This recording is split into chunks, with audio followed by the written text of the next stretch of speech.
Hello and welcome to our weekly dose of Success God's Way. You all know this is Erin Harrigan, your Hustle with Heart and Health coach. It is so good to be back with you guys on this last Monday, this last weekly dose of 2020.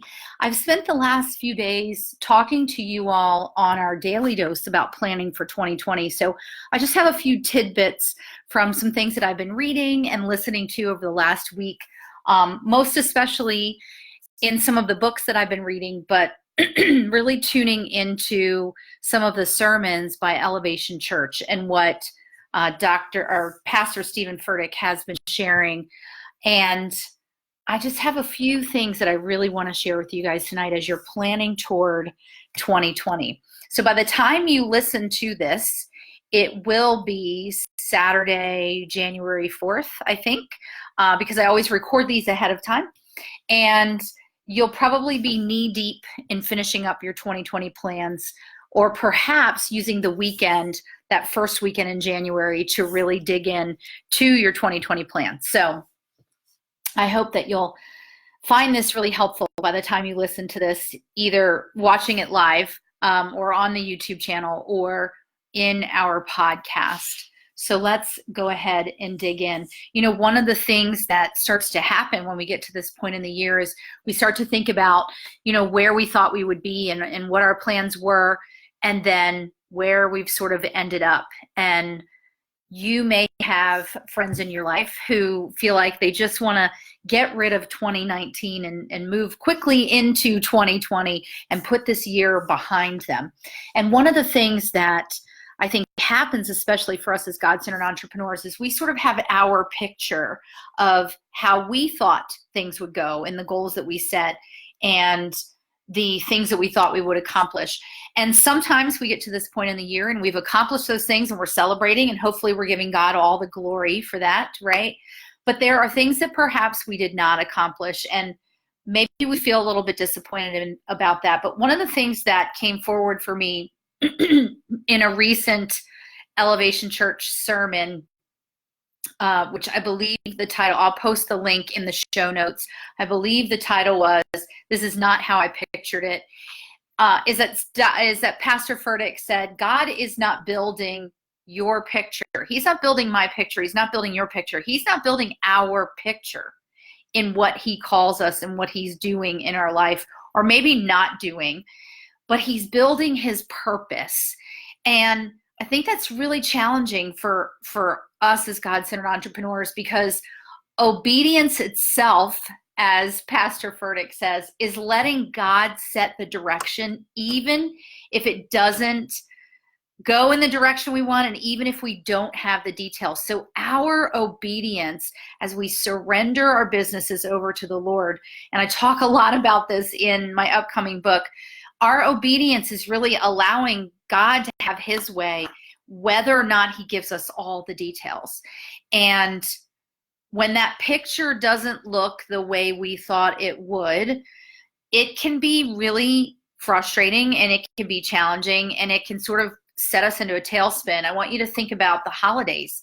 Many of you probably spent time with your family and friends over the holidays. And were there moments either going into the holidays that you thought, I have to spend time with this person or that person, and I know what that's going to look and feel like, and it's just, I'm sort of dreading it?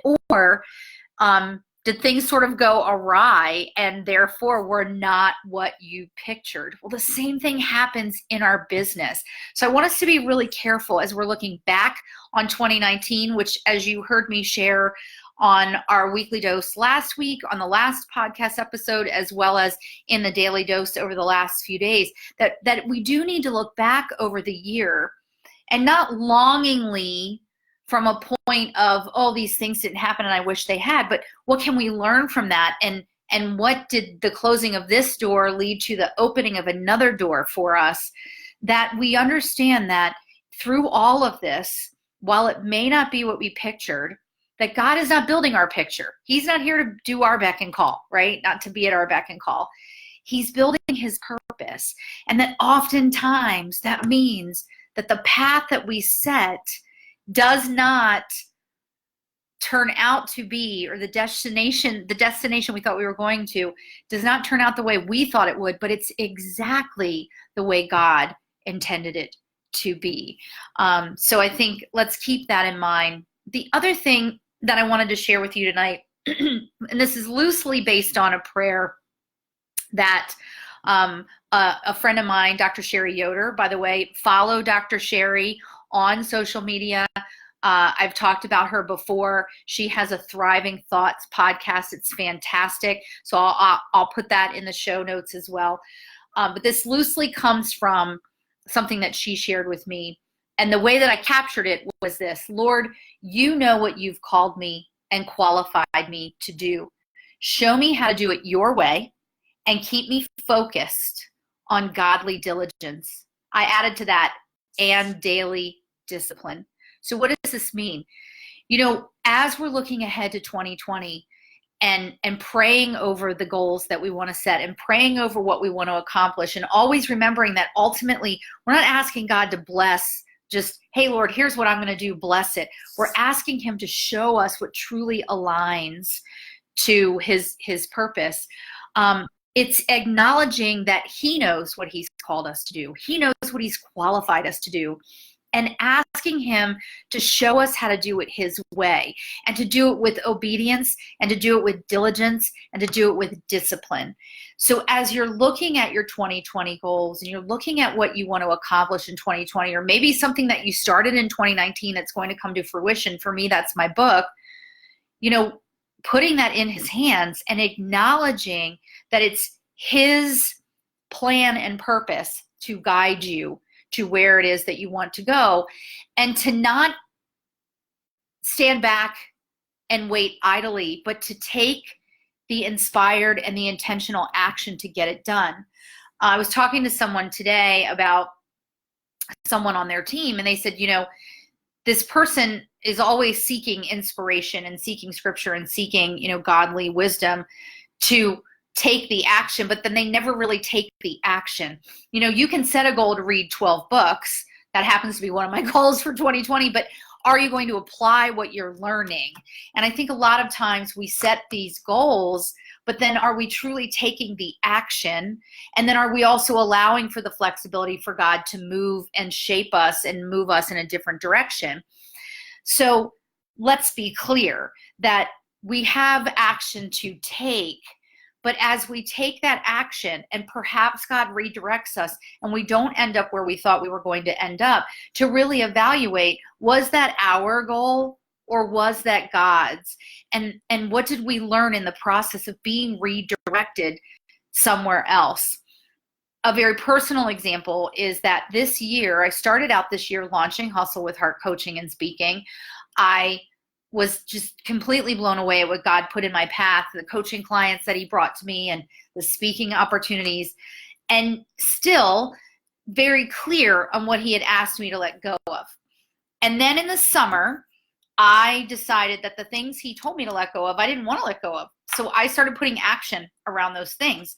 And as with anything, if you start to turn the heat up on something in a pot, it's going to start to boil, right? So there were outcomes and there were results happening. And yet, because of my time with the Lord and because of wanting to be obedient, wanting to walk in his will, you know, the Holy Spirit could move my conscience to tell me that those things that I was working on were still things that God had told me to let go of. And so therefore I really was not being obedient to what God's call was. So I didn't reach certain goals that I had set in my own mind. And I didn't reach those goals, and they were level goals in my wellness business, because as I look back, not because I didn't take the action, because I did, but because that was not action that God intended me to take. That was action that was Erin directed, that was directed with my I sight, as you've heard me talk about, the capital I sight, I, me, not God's insight. And as I began to dig into some of that in looking back over my year in review, it became very clear to me that the reason that those goals were not met was not through lack of effort, not through lack of trying, but because that's, again, God not building my picture and the picture that I thought it should be, but building his purpose. And as a result, what's happened in this now second half of the year is I've completed a book, which is now in the hands of my editor. I've taken on, my first coaching client for 2020. I'm lining up speaking engagements. I was asked to speak and be the keynote speaker at a women's event in my area that's happening in February, because that's the purpose that God has put in place. And had I not been open to really saying, Lord, show me, to coming back to this prayer of saying, Lord, you know what you've called me to do. You know what you've qualified me to do.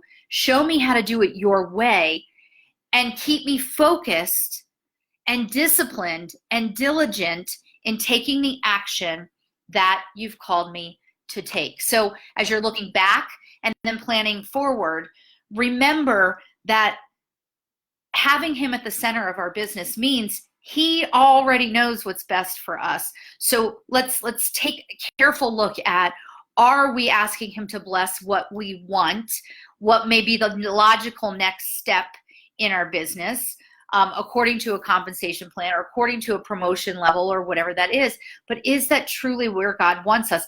And to understand that sometimes he keeps us in a place where we know we're far greater equipped, we're far more qualified to go further, but he keeps us in a place because there are lessons for us to learn.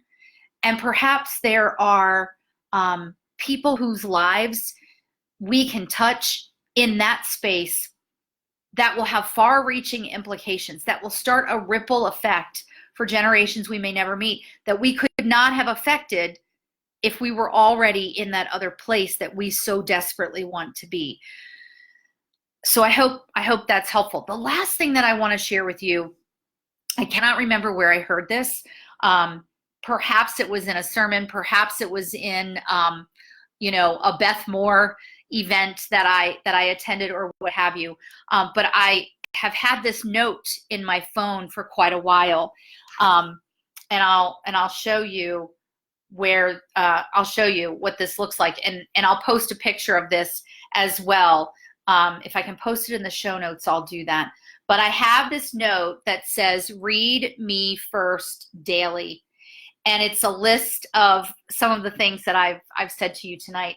But one of them is this: today I stop worrying about going big, and instead I go deep with you, Lord, knowing you will take care of the big.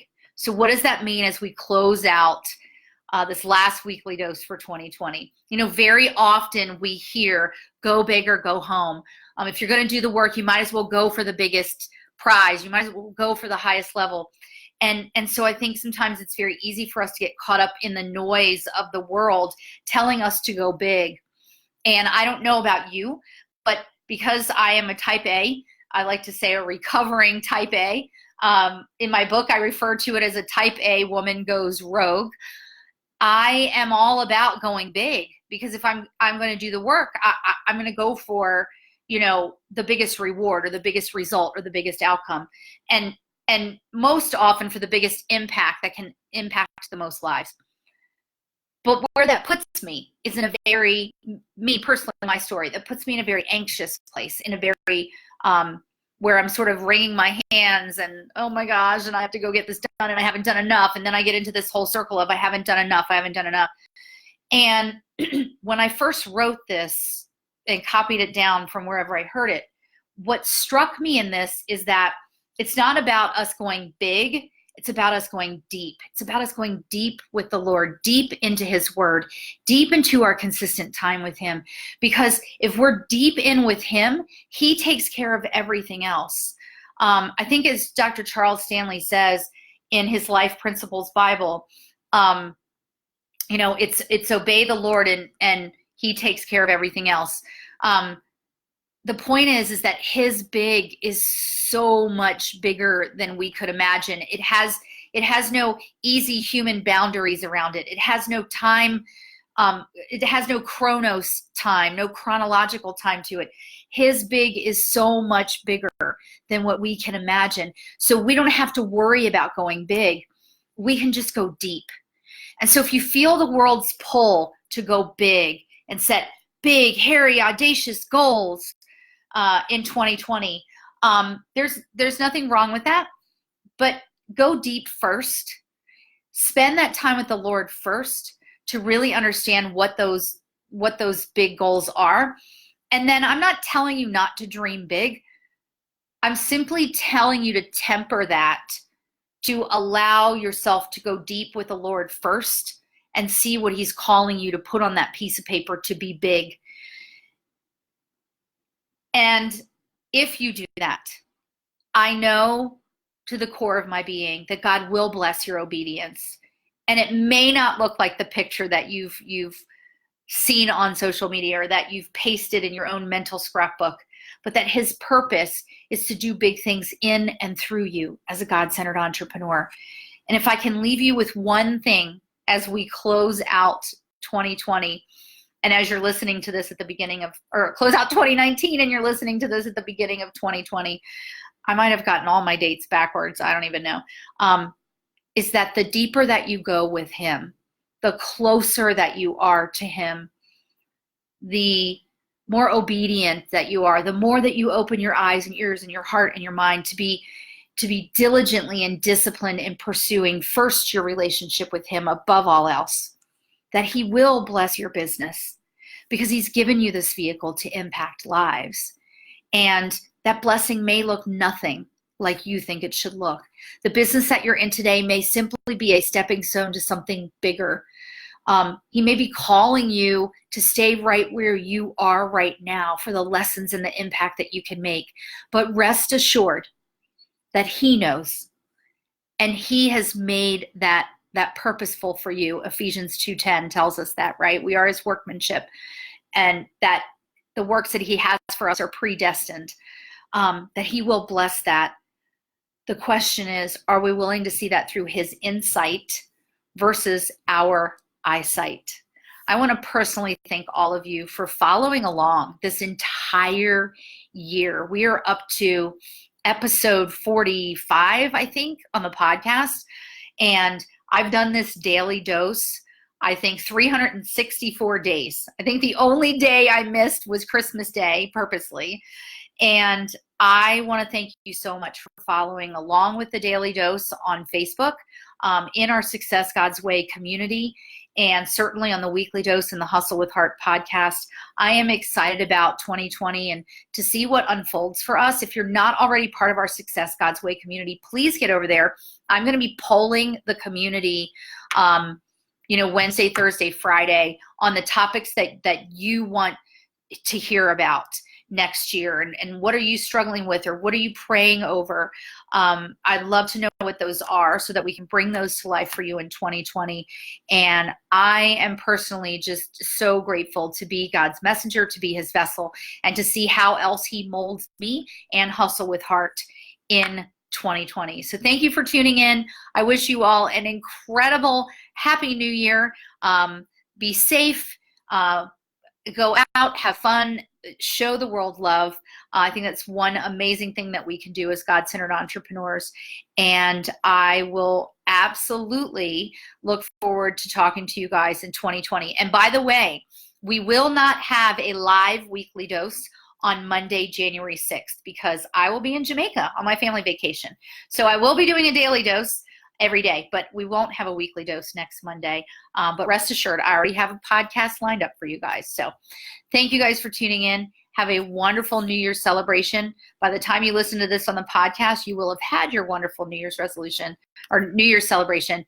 And I'll see you guys in the new year. See ya.